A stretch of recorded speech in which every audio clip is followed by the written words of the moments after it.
Hi everyone, and thank you Monica for that very informative overview.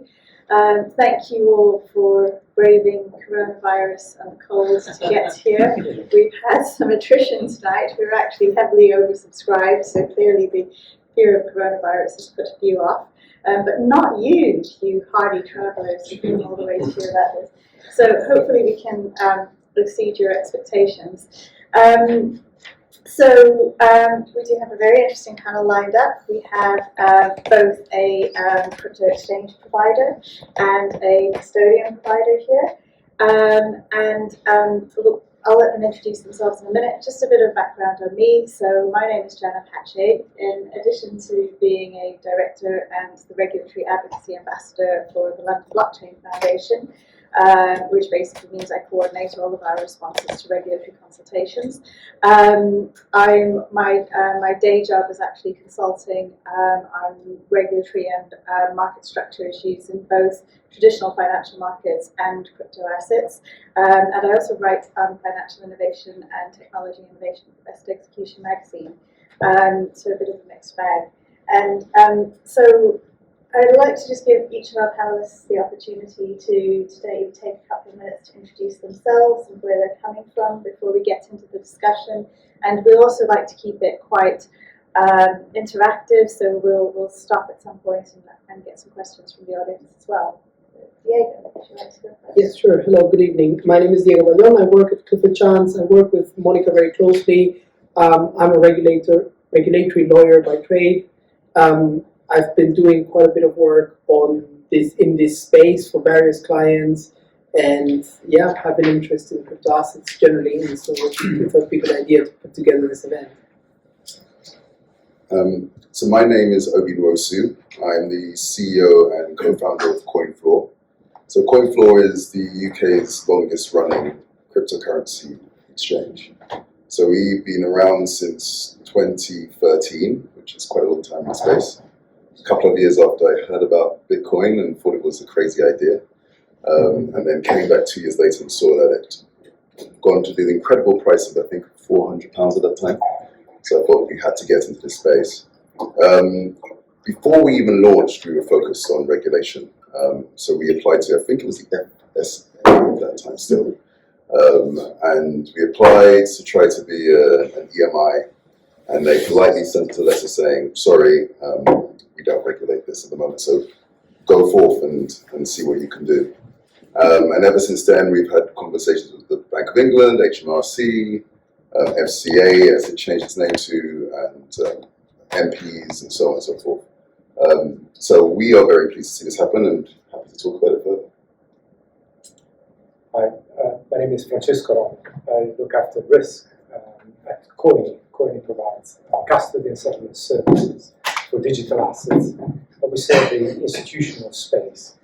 We are regulated as an institution and a paying agent, our mission actually is to get institutional capital more comfortable with this new infrastructure by effectively replicating and making sure that this infrastructure, the governance, the controls that exist in the old world of financial services is effectively enforced in this new world. Hi everyone, my name is Oliver Tonkin. I am co-founder of BCP Group. We started life in 2017 as an OTC brokerage, and about a year ago we added to our portfolio of payment services. So we're an authorised payment institution in the UK, and also we operate out of Switzerland as a financial intermediary. So we do the crypto to fiat and a bit of crypto bit.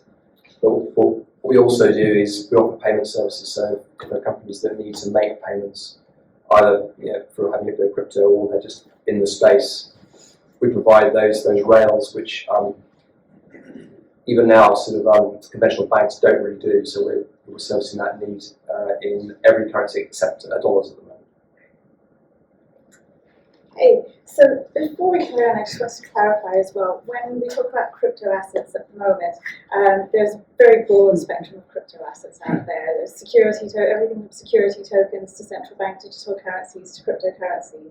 And on the security token end of the spectrum, this is generally an area that has been recognised for a while to be quite well regulated, and generally to provide services in that space you need to be an investment firm and you're already subject to a lot of this.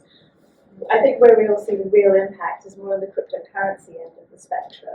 And bearing that in mind, Diego, would you like to give us a little overview of exactly what this means for those firms that previously were not, unless they were very well behaved like CoinFloor, actually subject to any of Sure. regulatory requirements? Yeah, I think, Monica made a point earlier, which is worth stressing, and I think it's the idea of getting through the test that the FCA is imposing. So the FCA is effectively positioning itself as the gatekeeper, and the first hurdle is to actually obtain the registration, and that means that they will want to assess whether your business and your people are fit and proper to carry on the business from the UK. And so that's a test that we have not actually seen in practice yet because it's so new. And so we don't know where the FCA is calibrating their thresholds and how easy and how wide they're going to open the doors here. But if we can expect that they're going to apply a threshold that's similar to what is currently applied to EMIs or payment institutions. And so on that basis, it's not an easy test to pass. It's not mere registration. It's actually more than that. It is a proper assessment of your internal policies, of the management, of their ability of understanding the business, of their ability to measure the risks that they're undertaking, what exposures and risks there are for clients, and how these are being mitigated, and also more generally whether the business is sound to function and is sort of could actually is proposing a business plan that works. So I think that's the key thing. Once you're actually in this space, you then the main issue becomes compliance with the money laundering requirements. It's no longer a supervisory regime in the way that we know it for investment firms or payment services, where there is much more wiggle room for the FCA to come in and tell you how they would expect things to be done, at least not officially. So it may be that the FCA always exercises moral suasion, and in that sense they may be able to exercise that, but they don't have the direct regulatory supervisory powers that you see under Payment Services Directive e-money or under the full regulatory framework. So I think in that sense, you then come back to money laundering compliance, and that, as Monica said, from an internal perspective, it requires getting your staff ready to be able to actually identify what risks there are and be able to sort of manage the varying customer due diligence measures that exist. You need to have adequate policies in place. You need to do the enhanced due diligence, and I think that will require identifying your customer base, getting proof of identity, being able to deal with the transaction flows, and being able to monitor an increase in transactions for particular customers and how that actually impacts on your own firm's risk appetite in the context of money laundering. So it becomes quite stringent. One positive thing is that the FATF guidance has been imposing a requirement where crypto asset transactions need to come with certain customer information at the same time, and people have been complaining about this because it's virtually impossible to comply with. Is this the travel rule? Correct, yes. So the requirement is that any transaction should come with beneficial owner, time, etc. information, and that has been tricky to comply with. There is recognition now in the consultation response that says that's not required for now, but people should be looking at the FATF guidance and should be thinking of solutions in this space. So I think there is a clear steer that it is coming. It's just recognizing that the technology is not there yet. Now, if you look at the FATF guidance on this, and what basically the Treasury consultation is referring you to, is the FATF guidance is basically saying that it expects firms to overlay software solutions. So they're not imposing what software you should be using, and they talk about APIs, or you could code it through a smart contract, or put it onto the DLT, in whatever way you want, as an overlay to make sure that you get the data in respect of the transactions right. I mean, I think that's very difficult to achieve at the moment, especially for exchanges or custodians who don't necessarily have any impact on how the transactions under the particular blockchain operate. And so, I mean, that's one thing. And then the other thing is, it's very difficult to get people to use a uniform way of identifying it. So again, if you're transacting and you try to be interoperable, that causes major headaches. Luckily, that's something that's down the pipeline, but it's not too far off. I think it's something to start thinking about. Then there are other specific issues that do come up today, which is how do you actually monitor your internal, or how do you set your risk appetite and internal policies to get clients that are within your risk appetite in the AML risk. And I think that in that context, firms will have a very, very low tolerance. But what is adequate in light of your size to put in place? And I think there is no existing guidance yet, so that's coming, something that we're looking forward to, but it's going to be a challenge.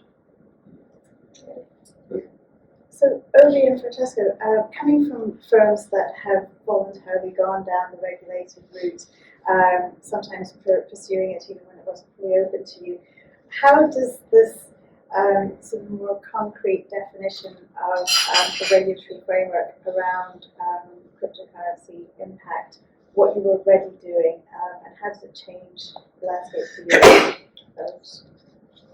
you? So when the regulation or the confirmation that the regulation was going live on the 10th of January came through, we sort of cracked open a bottle of non-alcoholic wine and just sort of had a mini celebration. It's been 6 years coming for us, so we're very, very happy to see this in place. We now know that there is a wall that we know the size of the wall and the extent of the wall, and whether it's barbed or not. It's going to be a challenge for many organizations to get over it, but at least it is a target. For us, we're very happy to see that, and we want to make sure, because we've sort of been banging the drum for so long, our default assumption is that we have to sort of double cross every I and double dot every I, double cross every T. But we also believe that we're part of the whole concept of cryptocurrency is various in numerous, strength in numbers. And it's about lots of people working together, being their own financial institution and working with each other to strengthen everybody. So we do have concerns, and we raised them with the FCA, actually, that some of the smaller organizations in this space may have great trouble being able to meet these guidelines, even though they are, in the main, appropriate. One of the things that we suggested was that initially it was going to be a similar price for everybody to be regulated, and we thought there should be tranches, and others suggested the same. And in the end, it was sort of agreed that there would be a £2,000 and a £10,000 entry price. But in terms of the regulation itself, we've already seen a number of organizations having challenges to meet this and deciding within moments already announcing to stop their business. We are thinking about strategies in which we can help in that process as well. But as I said, for us as an organization, it means there's going to be less competition, which is obviously beneficial to us. and it means that in the main, a number of other competitors in the space who may not have been taking the same approach we have to regulation now have to come up to our standard. And a lot of people are going to have a rude awakening when they actually realize that it isn't just a matter of getting a passport ID and you're done, and asking for someone's name and address. That's right. So I think I concur with Owen. I think I can share a very similar experience, although we kind of take a slightly different approach, and we work on the regulation but for distinct reasons. So we have been complying with AMLD 5 since our inception. Should I speak? Yes, sorry. We have been complying with AMLD 5 since the inception of our business. So since we were live in 2019, in the summer of 2019, we have been applying effectively and operating under the strict guidance of these rules. But we see this as a distinctive offering, a distinctive competitive advantage that we provide to our clients. Our clients are institutions that require the highest standards when it comes to compliance with regulations. And it's not just the money laundering regulations that we try and strive to adhere to and exceed compliance with. It's also other aspects of our business, like the security of services that we provide, the governance structure. So from our point of view, it does have a quite positive impact in that it makes the institutional capital more comfortable with this new asset class, and it makes it a much more palatable investment compared to what this has been in the past. There are some other elements that you could possibly see, tangible elements, that effects of this that you can see in the market. For example, the insurance market for these assets have taken, we believe, a very, very different view and approach of this risk, having the asset traded by intermediaries which are under the supervision and the monitoring of the FCA in this country, clearly provide a layer and a level of comfort also to the insurance market. And we believe this is a positive move forward. Again, the old world of financial services have always looked at crypto assets with some skepticism and I would say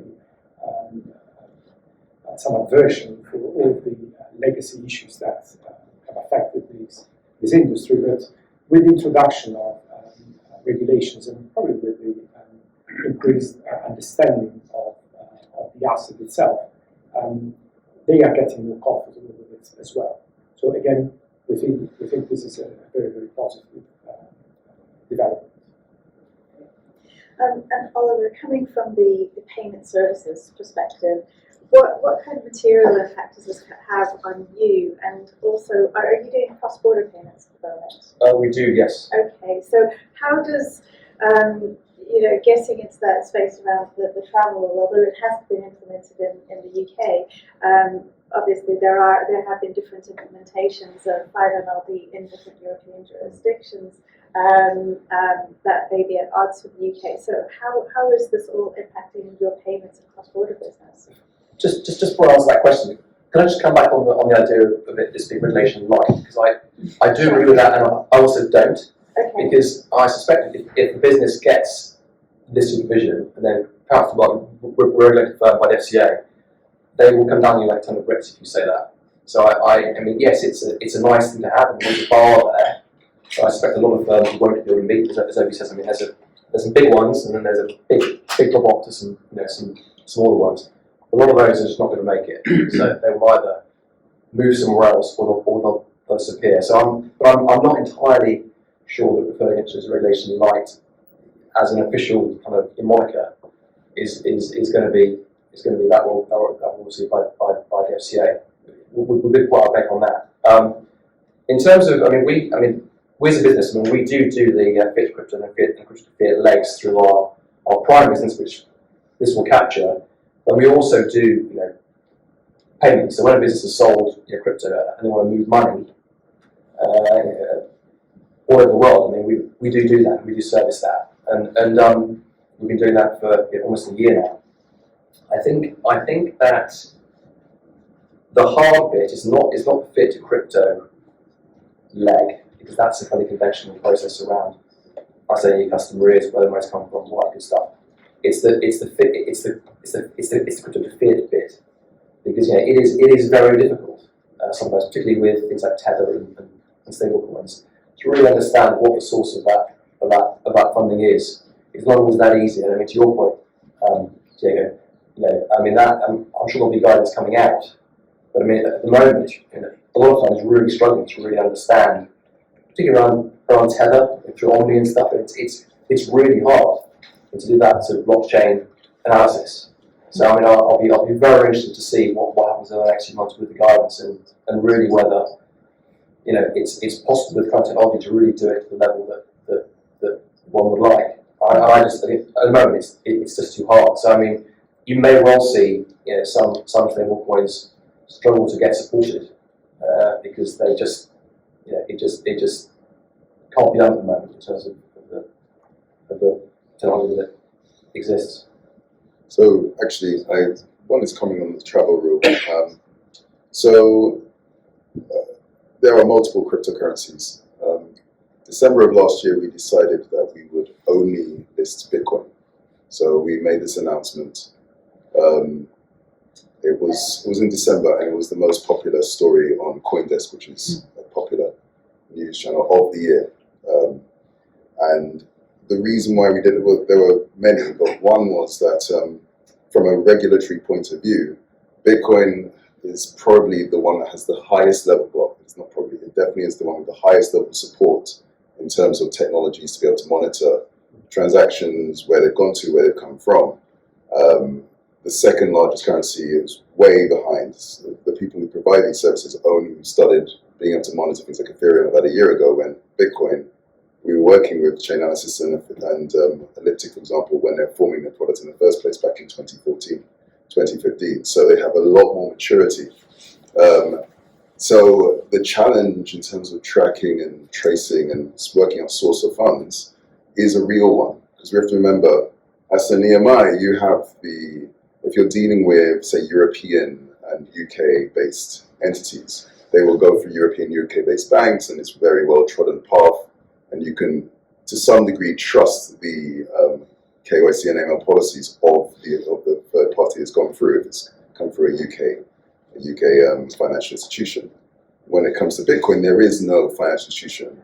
So we're having to recreate all that infrastructure that's been built up over decades, maybe even centuries, with new technology. And so it's a whole new set of skills where there aren't sort of a smorgasbord of third-party providers to help you with. That's one of the reasons we're excited to go Bitcoin only if you're dealing with exchange tokens. And we expect others will start to see why that's an important thing when they start noticing potentially more money laundering / terrorist financing activities happen on other chains which are harder to trace. Oliver, do you agree with that? Do you think that this is ultimately going to limit the number of cryptocurrencies or exchange tokens that you can support as a payment service provider? Yes. I mean, privacy coins have been a thing knocking about for a while. We took the decision very early that we weren't going to support privacy coins. I cannot see how privacy coins can possibly be traded by any firm that's got this registration, because you just cannot do that analysis. And I say again, I think your stable coins are going to struggle because it's really hard. I mean, there just isn't really the capability of doing that kind of analysis at the moment with even Tether. It's hard. So yeah, I can definitely see the number of coins that are really traded in any minute volume becoming much smaller. And is that in respect of the transactions on exchange or transfers, or is that generally in respect of also other information that you could gather? As in, could you make up for the lack of analytics on the blockchain with other stuff? I mean, you could. I mean, the typical scenario is, someone presents themselves with, a wallet full of coins. They want to sell those coins and they want to move the money to an account in Switzerland or in, Lithuania or wherever, which is not an uncommon situation. And I mean, you can do it with, as Owen says, the Bitcoin. It isn't that difficult to do that analysis, and with the cooperation of a customer, it's not that hard to work out where that money's come from. When you've got, and there was quite an interesting chain analysis document which came out recently about the challenges of people using mixers, and there was transactions between different blockchains, maybe into a stablecoin, add a stablecoin. It becomes complicated really quickly, and I would say there's probably not that many firms, certainly in the UK, that have got systems that are capable of really digging down and really understanding, where these coins really come from. I mean, it's a very, very small number. I'm sure whoever is one of those firms, but there really aren't many. So yeah, I can absolutely see, unless you've got a very, very clean wallet, I can see it becoming, of which there aren't many either, I would add. It becomes really hard, and so I can absolutely see this in the short term, making it much harder to trade. If I may, I kind of disagree a little bit on some of the points made here. The reason is that even with Bitcoin, even with Bitcoin, as the time passes and as the number of transactions and the number of points to which the actual flows of Bitcoin go through, it does provide a layer of obfuscation, which even tools like Chainalysis really do not provide much clarity on. So when it comes to our MLRO and those that actually do assess the quality of clients, they do the due diligence of clients, I always say to them, look, you have to assess the client. The asset is used to give you a little bit more information if the assets carry any information, because the asset may not carry any information. And you, like you said, take Tether, probably won't carry much information, and actually Tether probably presents other issues from just looking at the type of assets itself and what is typically used for in other markets. So unfortunately, that's the. So the point I'm trying to make is that I think if we look at it from a more positive side, I think the world of crypto assets give you or may give you an additional tool to actually get a better understanding of your client. But it's not an infallible tool. It's not a tool that will work 100% every time. Actually, you have to assume that it will not work 100% of the time. You have to assume that you have to rely on your traditional methods of conducting due diligence on your clients, which is, I suspect, what regulators want all of the intermediaries to do. So I always say to those that actually deal with that, say that take this almost like a gift, something that you can use as an additional tool to assess your clients. The point about the various assets is absolutely right. So you have very good statistics and very good, robust information on Bitcoin. You have next to nothing on pretty much all of the other coins. Even Ethereum does have very, very little information out there. Chainalysis only recently supported it.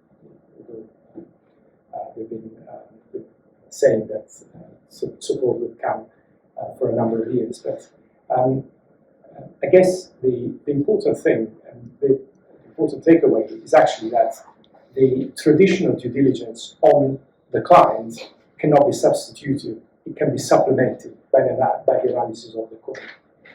Yeah, it will. There are two different things. Yes. You have to use a football metaphor, if you don't play football.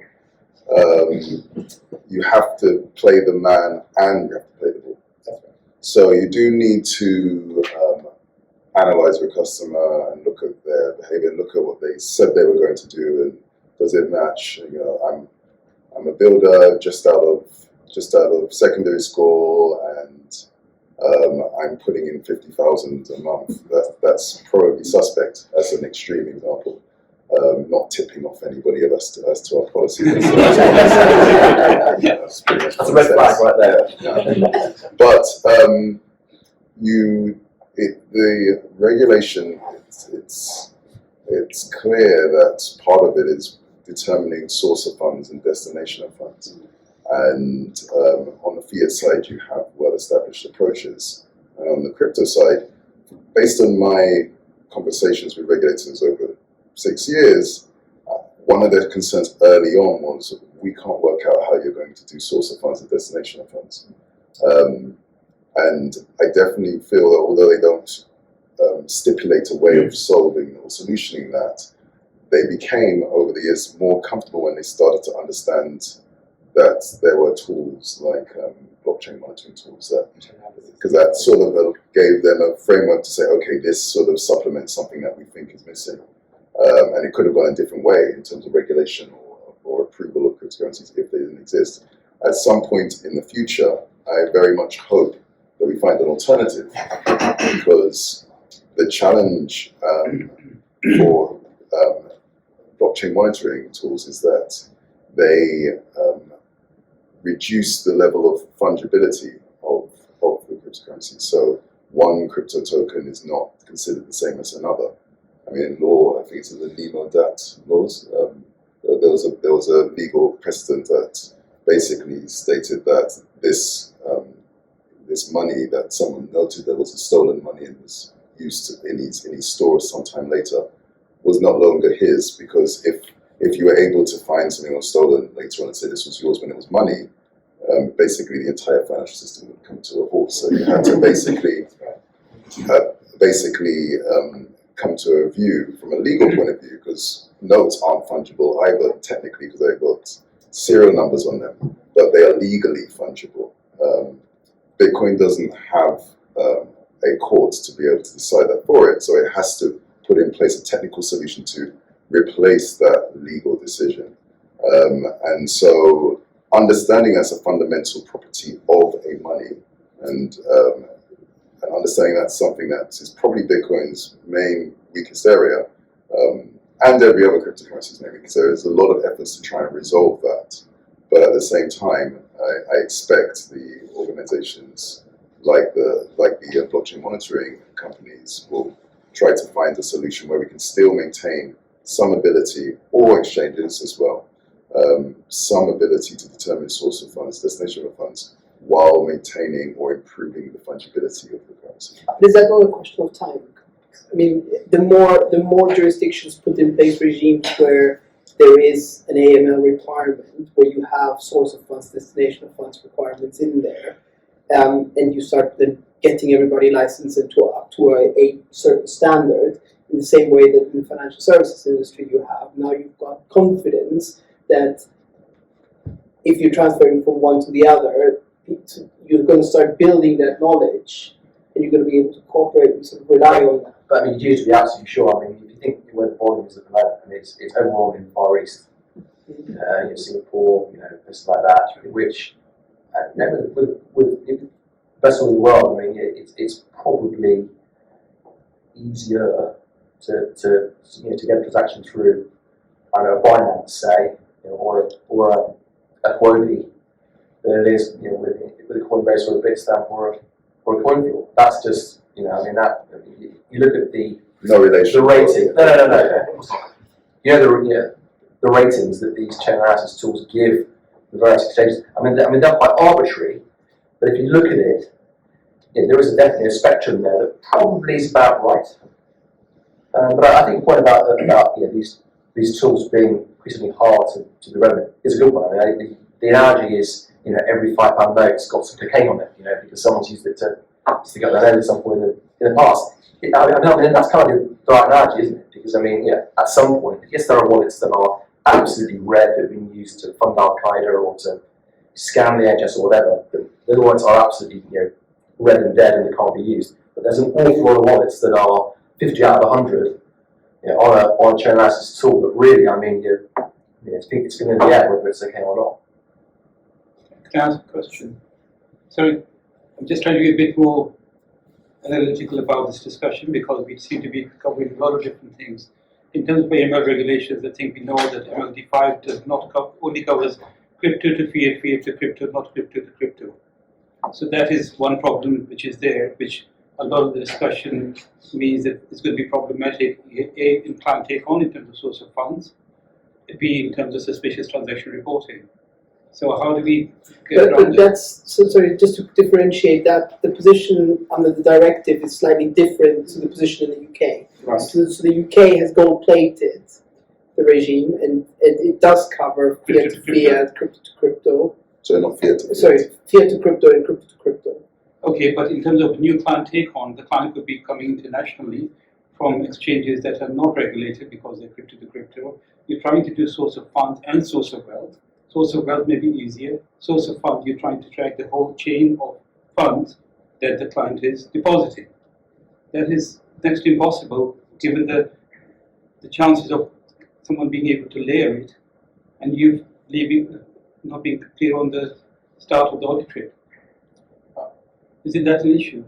It's a fair point. Yeah, I mean, Actually, absolutely. this is what's meant from the beginning. It's a soft landing regime, so it's a soft regulatory regime. Actually, the thing is you can't cover everything when we are talking about anti-money laundering regulation related to crypto assets. It's a good start. It's good that it's there. It's good that most of the platforms, the custodians, and all of these companies are trying to implement it. But to say that it's going to be this is the solution and everything is going to be solved, we will be laughing at ourselves. So if we take, for example, Monroe and other applications that that they did the Lightning networks and the micropayments and all what's happening in these platforms, it's even hard for the auditors that they are checking the custody or the people or the platform that they have custody of the wallet it's even hard for them to know or to trace or to track these transactions. So it's something really hard to do. However, it's good as a start point for the UK, for everyone to start implementing this anti-money laundering regulations. We have to start a certain point. I think this is the. So before we open up to the more widely to the floor, and I know Victoria has been twitching for some time, and I suspect that it's related to Tether, I just have one more question to ask the panel, more generally, on the wider approach to regulation. So, whatever we might think about individual regulations and how they are implemented in practice, I think the general objectives of financial markets regulation are sound in that they're looking to prevent financial crime, market abuse, ensure consumer protection. These are all laudable aims.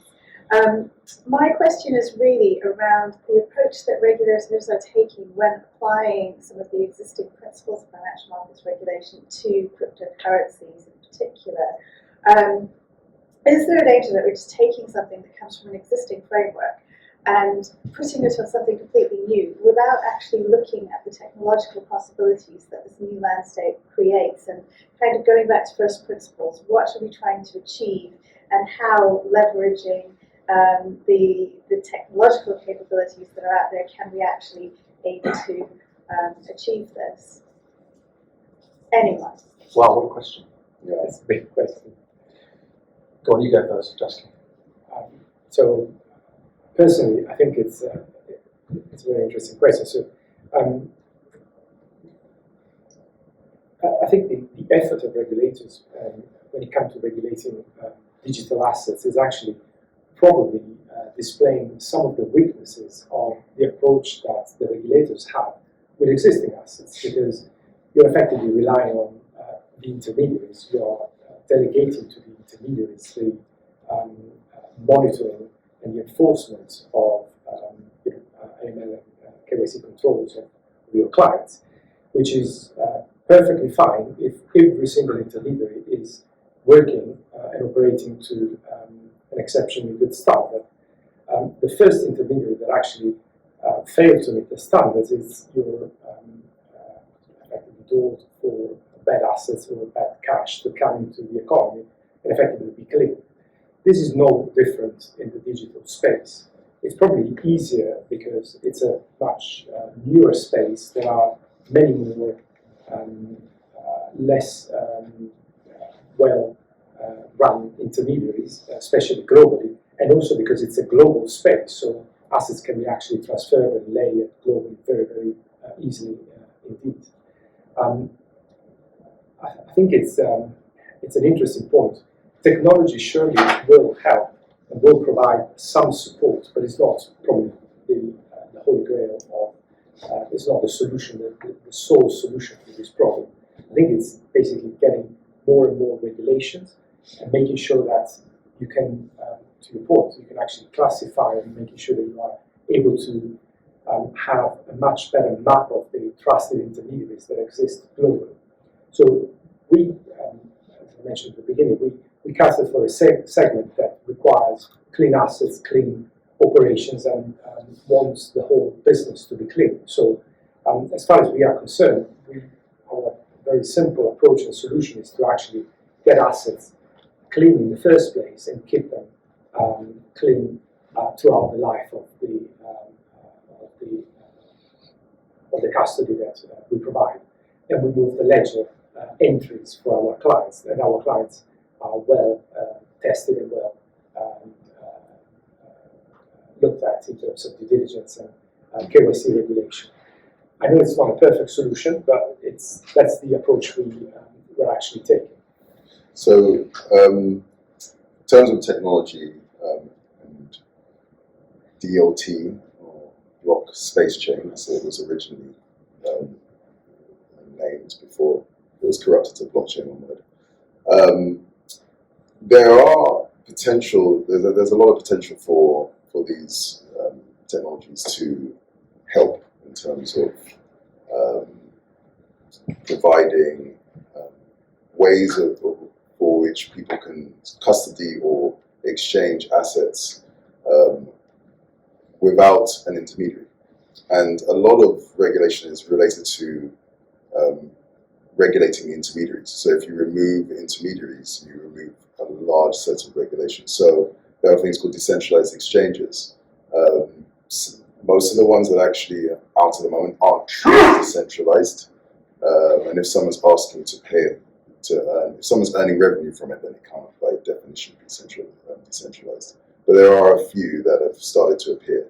These use smart contracts, which are basically programs that run on these blockchains. And once written, they are launched on the blockchain and they can take a life of their own. And they allow people to exchange one token with another token.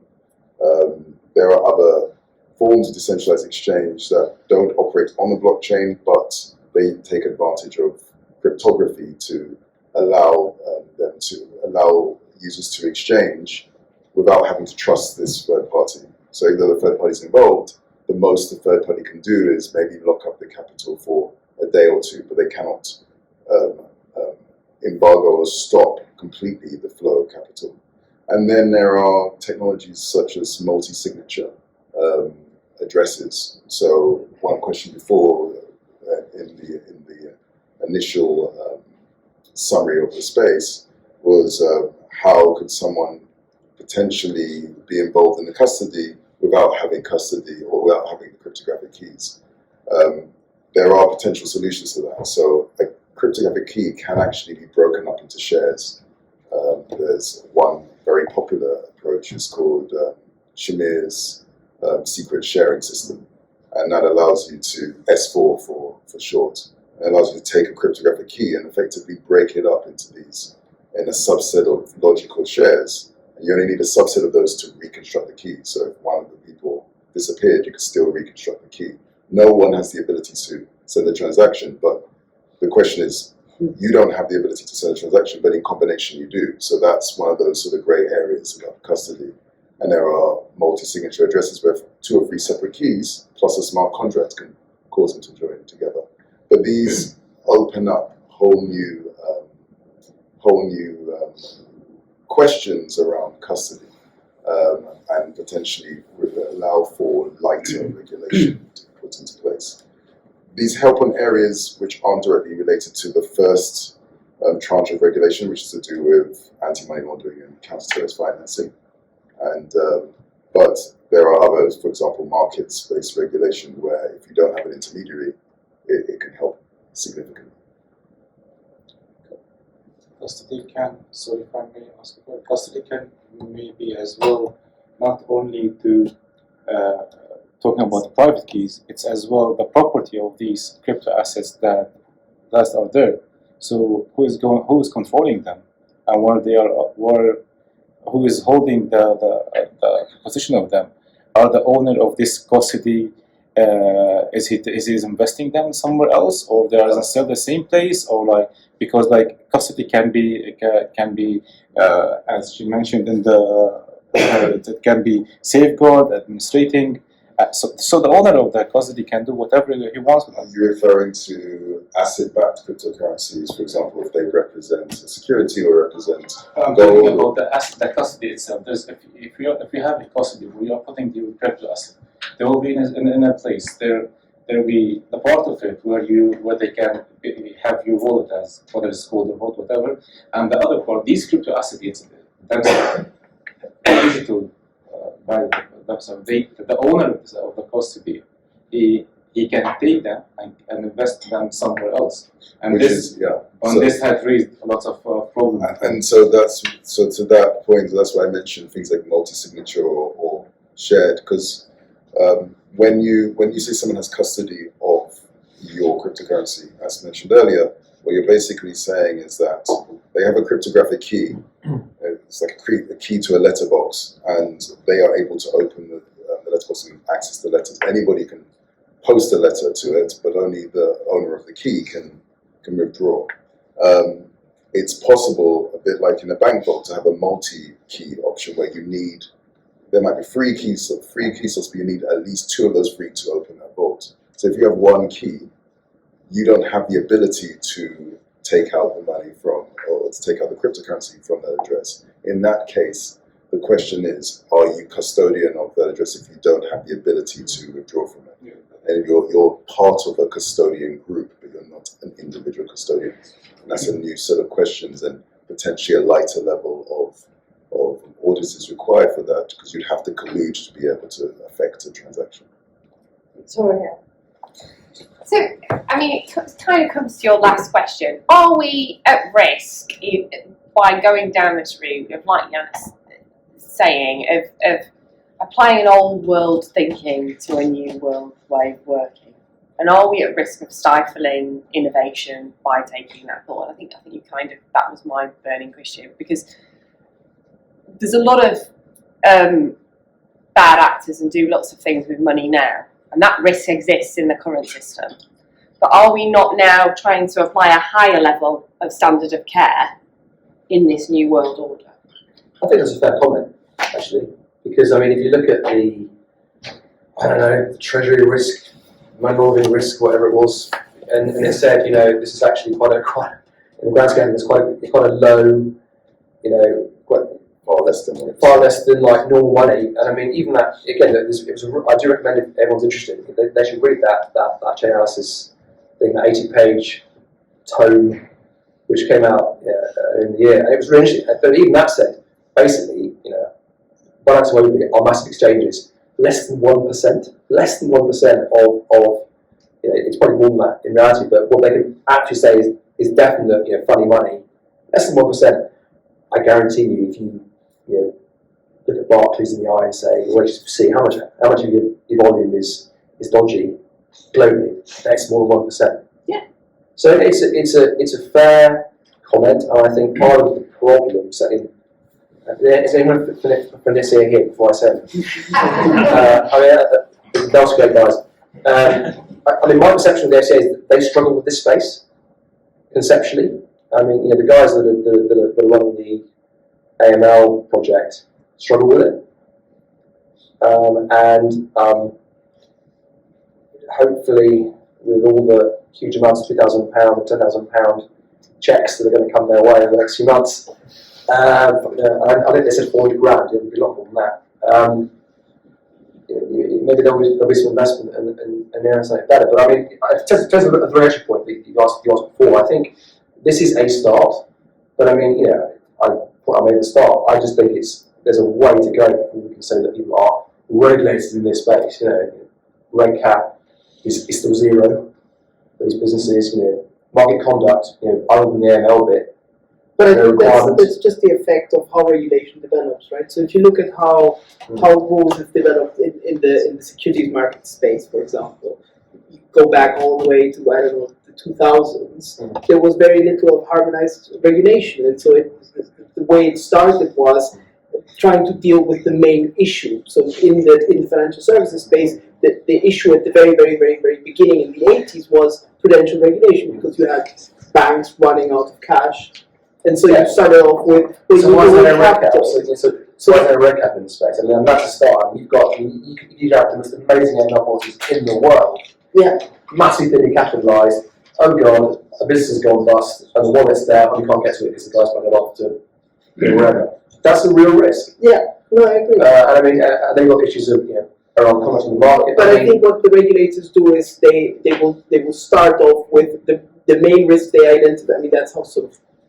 So we're years away from that. We are years away from a harmonised regime. Since you opened the door back there, when you said that the regulators struggle with this space, Oh dear. could you elaborate on that a little bit? What in particular do you think they struggle with? Everything. I think the concept of this space is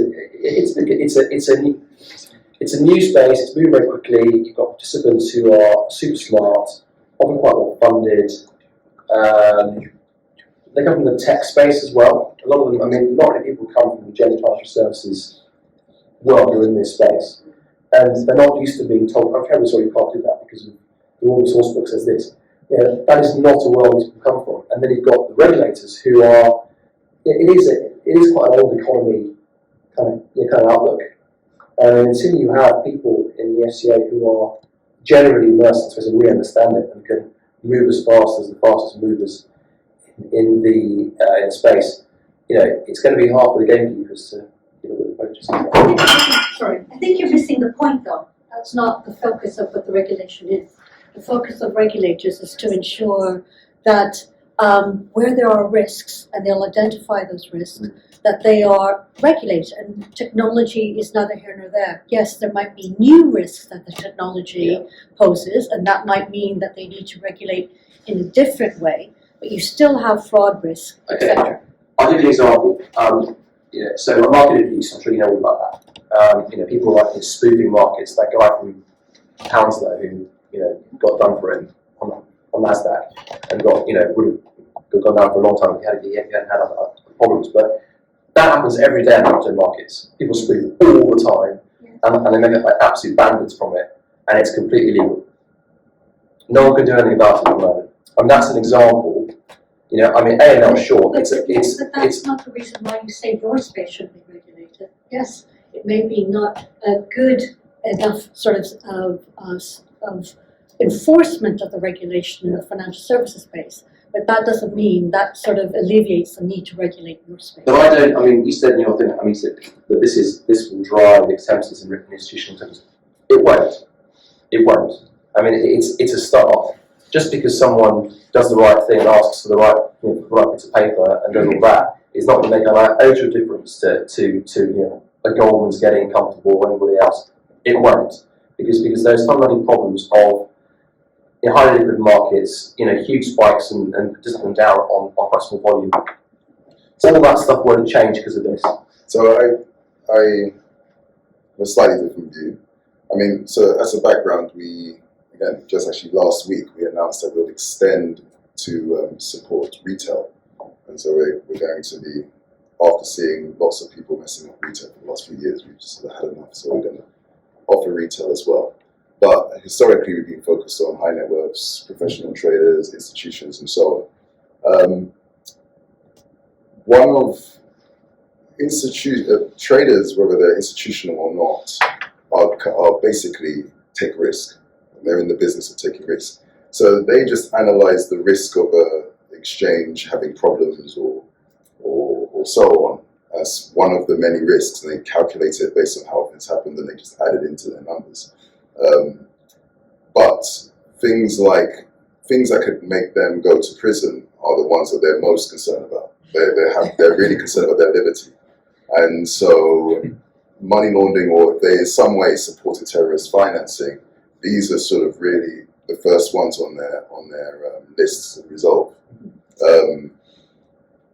Our view is, and our feedback is that by those being made more clear, it will bring in another tranche of people. So the people who are willing to take the risk already and they're trading, and they're doing the tens of billions that are being traded every day. There's another tranche who are more risk averse but are still willing to come in and take the risks on the platform risk, but they're now being more comfortable because of the anti-money laundering and counter-terrorist financing risk. But one thing that you see a lot in the space, especially the Bitcoin space, is this concept of having a low time preference, which is, where effectively, if you have drunk the crypto Kool-Aid or the Bitcoin Kool-Aid, you think that you'll have the view that this is the best form of money that the world has ever seen. But like any other form of money, it's going to take decades to come to its full fruition. It's 11 years old now, so it's not even a teenager yet. So to expect it to behave like a very mature adult is unreasonable at this stage. I'm confusing different things, forgive me. But it's the same thing with the crypto financial infrastructure as well. It's at a very early stage, it's even younger. And regulation is even younger. We're just about seeing regulation finally for AML and KYC. Regulation will come in, but it will take time to come into place. We have to be patient Don't about you think there's an opportunity for the regulators in this space, when thinking about this regulation, to actually engage with the fin crime community and those people who understand that world deeply? So when you go into large financial institutions, the level of those parts of organisations now that look at financial crime, that look at monitoring, that look at systems, is there an opportunity now with this whole new technology stack that's coming in to look at it in a different way? And not just go same. Oh, you're doing the same thing, and now you're doing the same thing. I think they do that. When they started, it's fair to say that they weren't too knowledgeable. But the Cryptoasset task force that talked to all of us for a couple of years over the last few years, I was very comfortable and quite impressed with how knowledgeable they were. So they were going away, learning and understanding the space.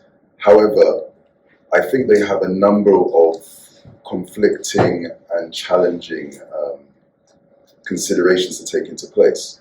And a lot of the challenges they have are not necessarily about understanding the technology, but the processes they have to go through to get it to actually become correct regulation, while reviewing all existing regulation and making sure they don't lead to some sort of logical catch-22. Let's not also forget that they're only able to do what they can do by statute. They can't just go off and just do their own thing. Yeah, if you want to drive this change, it's government that have to give them the power, the ability, or the generally the UK does not run a zero failure regime, so there is meant to be some failure. That's the policy proposal, that's what governments dictates, and so the idea is that you identify which risks you prioritize, and that comes from politics. It's not really driven by the regulators. So it's what politicians regard as the issue they want to address gets sort of then trickled down, and that's the issue that regulators need to deal with in a spectrum of lots of other little things, because obviously if you look at the entire spectrum that they regulate, this is just a tiny little piece. They've got over 30,000 regulated firms. I'm going to stop you there. You can follow that up with drinks afterwards. Gentlemen at the back. I've got a question, and it relates more to scale. We've talked about one asset class, cryptocurrencies a lot. The industry ain't going to stop there. It's going to go much bigger. So what is the implication for the way you run your businesses today when tokens on other asset classes come through? Do you need more licenses? Is the custodial model different? Is the AML model different? So today, if we go from, say, cryptocurrencies to this tokenization of government bonds or other types of financial securities, so you could take a real-world asset and tokenize it, or there could be native tokenization, which are completely similar to real-world assets. So we're not looking at cryptocurrencies. How does that affect the way you run your business, the way you run AML, and the type of licenses you need? Because that's scale. Well, I mean, if you talk about security tokens, there's already an existing regime for that. If you're dealing in tokens that are regarded as securities, and there was guidance on this last year. You need a standard FISMA license to trade, to deal, arrange, advise, or manage. And that already exists. Except that some of the rules apply differently or don't apply in light of the technology. But I think that's a problem that people are struggling with. I mean, just from a UK perspective, the idea of securitizing shares, for example, is actually quite tricky because it needs to be reconciled with corporate law, which sort of says that there are two ways of issuing shares: registered form or decentralized. And so that's how you do it. And then you need to make sure that works with the technology. So there are challenges. And stamp duty as well. And stamp duty and whatever it is. But so there are lots of challenges when applying. But yes, I agree that there is a regime. Can I add something? It's basically in terms of regulations, we have to start from the very basic concept, which is usually regulations follow the market. So as the market goes, regulations goes in the back in order to follow, in order to support, in order to provide protection for investors and to keep the market integrity. So you can't expect to have a full scope on everything because the technology is going too fast. We are witnessing lots of technological innovations at the time being. So we can't find regulations for everything at the time being. But the thing is, we are witnessing that regulations are following up in regards to anti-money laundering, in regards to how we shape the ICOs, in terms of STOs, and how we figure out the scheme. So there are always regulations in place. However, it has to take time because regulations has to cover all the previous rules and check the present in order to find the best protection for all the stakeholders involved in it. If I may go back to the issue of scale, I think it's not just the number of tokens, but it's also an issue from a purely geographical, national, sovereign national point of view. So to your point, we have regulations for security. You have to be FISMA regulated to handle securities, whether they are security tokenized or not. That doesn't really matter. But what this new technology, I would say the challenges that they will present and are already presented to regulators, it's actually linked to the velocity with which the value can be transferred across individuals, but also the lack of frictions that exist in the transfer of value across actors in an economy or across economies, if we define an economy as a national economy. So if you look at payments, for example, pretty much all of the developed economies have very, very robust and efficient payment systems. But if you look at cross-border payments, that paradigm completely breaks. The cross-border payments are actually quite inefficient. They go through the correspondent banking regime, so you have to go through intermediaries, which from a regulatory point of view and from a monitoring control point of view is actually quite good because you can actually track the payments across trusted intermediaries. But it adds significantly to the expense to the end user. And but it adds cost and operational risk and all of this. I think the debate on Libra was quite an interesting one. It basically coalesced all of the regulators around the globe around the issue of we're not ready to cooperate on regulating something that can be exchanged so easily and without intermediation across countries. The effort that has been put since, I guess, a number of years on central bank issued digital currencies probably highlights exactly the same issue. Central banks are not very clear on how a central bank issued digital currency could be structured. There are many hypotheses. So there is the retail type of model, and there's the wholesale model. There are advanced economies that look at certain benefits from central bank issued digital currency, so the revival of cash, as they put it, or emerging economies, they look at the advantages in effectively kickstarting an efficient payment systems. But the real issue is, how is the central bank going to deal with these terribly powerful characteristics that crypto assets have, and the fact that they can actually circulate and transport value so quickly and with so effectively very, very little friction.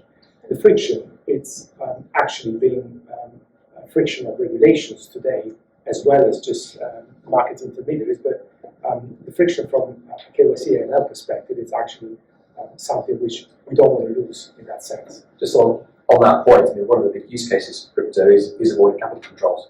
So I mean, that's there's a reason why in South Africa there's always a premium on the price, because people are trying to get money out. I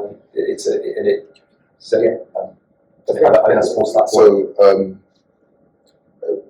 So we've looked at all of these different things. Way back we analysed the ICO market, the STO market. We've seen this happen as well several times. So even before we launched, there was a crypto exchange that allowed you to trade, and that's back in 2012. They allowed you to exchange stocks and shares and equity, and some of the traders on those went on to set up things like Bitmain, one of the largest Bitcoin mining companies in the world, based on their revenues from those. So when people came up with ICOs and thinking that they created this, and BitShares came after that in 2014, 15, people think they've invented a new thing with equities and so on online or on cryptocurrency exchanges. It's already happened 2 times before. Bitcoin grows and beats them because a lot of these markets, stocks, shares, property, real estate, have been inflated because there is no asset that's a money-like asset to store your value. So you have to put it to something else, because the money that you use day to day goes down in value. So if you've now made a bet, if you've now made something that has the properties of digital money, so the properties of fiat money, so you can send it digitally, but with the store of value properties of gold, so it's the best of those two, which is the longest lasting money we've had in existence for thousands of years. The potential will be, not only will it be a good store of value, but value will go back from its overinflated assets into that. So that's why the number one use case for Bitcoin, which everybody seems to poo-poo, is actually speculating its long-term value. It's like billions gets traded on that. Oh, but don't worry about that. There's all these other use cases, even though that's doing 99% of the volume. And on that note, That is true. I think we've actually got some ideas for a number of follow-up events on the subject, cross-border regulation as well. But thank you to all of our panelists, and you will all have the opportunity to speak to them, hopefully for a few minutes afterwards. We've got some refreshments in the next door room. Unfortunately, the room will be closing at 9 o'clock, so if anyone would like to carry on the conversation, we could. There's apparently a bar that is frequented by Clifford Chance staff outside, right in the courtyard opposite the Jubilee Line entrance, so we could decamp there after 9 o'clock if anyone wants to stay later. So thank you all very much.